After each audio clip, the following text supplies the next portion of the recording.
Comme le débat fait souvent rage sur les réseaux sociaux, on s'est dit qu'il était temps de trancher une bonne fois pour toutes. Quelle est la meilleure série entre Prison Break et La Casa de Papel? Tu vas voir, elles ont pas mal de points communs.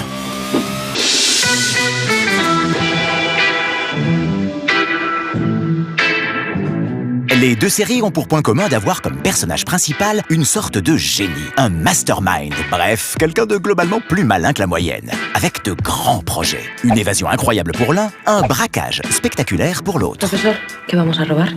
La Fábrica Nacional de Moneda y Timbre. On pourrait débattre des heures pour savoir lequel est le plus intelligent des deux, mais à moins de leur faire passer un test de QI, on n'aura sûrement jamais la réponse. Pour tenir tête à ces deux génies, il faut avoir en face des rivaux à la hauteur de leur intelligence. Et les deux séries ne dérogent pas à la règle. L'agent Alexander Mahone du FBI, qu'on découvre dans la saison 2 de Prison Break, est le seul personnage qui arrive à anticiper et à lire le jeu de Michael. Pour ton plus grand plaisir. Du côté de La Casa de Papel, l'arrivée de l'inspectrice Alicia Sierra dans la partie 3 va donner du fil à retordre au professeur, en l'attaquant sur les terrains les plus inattendus, sans règles, sans état d'âme. Et c'est ce qui fait que tu adores la détester. Sí, claro, como le gusta escucharse, profesor. Et les deux séries ont une unité de lieu. La prison pour l'un et la maison de la monnaie, puis la banque pour l'autre. Dans Prison Break, spoiler alert, l'évasion est réussie.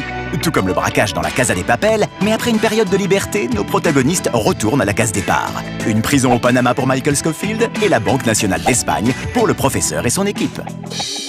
Le coup de foudre apparaît toujours au moment où on ne s'y attend pas. Et les deux séries nous l'ont prouvé, puisque ni Michael Scofield ni le professeur ne s'attendaient à tomber amoureux. Et pourtant, Sarah l'infirmière et Raquel l'inspectrice vont faire tourner la tête de nos deux héros. Et même, attention spoiler, finir par changer de camp au fil des épisodes. Chacune des deux séries est mémorable grâce à un repère visuel fort. Pour Prison Break, il s'agit bien sûr du tatouage de Michael Scofield qui représente le plan de la prison. Dans La Casa de Papel, c'est le fameux masque de Dali que portent les braqueurs, les otages et les manifestants à l'extérieur. Après, quitte à choisir, le masque a quand même l'air plus pratique qu'un tatouage. Les deux shows ont fait émerger une musique culte dans des registres plutôt différents. Le générique d'intro par Faf Larage pour Prison Break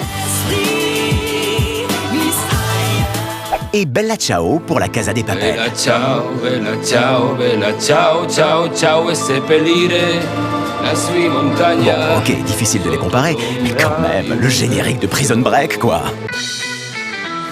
Dernier point, pour le moins étrange, dans La Casa de Papel, le professeur s'occupe souvent en faisant des origamis. Et s'il s'agissait d'un clin d'œil à Prison Break? D'ailleurs, on a tendance à l'oublier, mais la première scène de Prison Break n'est autre qu'un braquage de banque.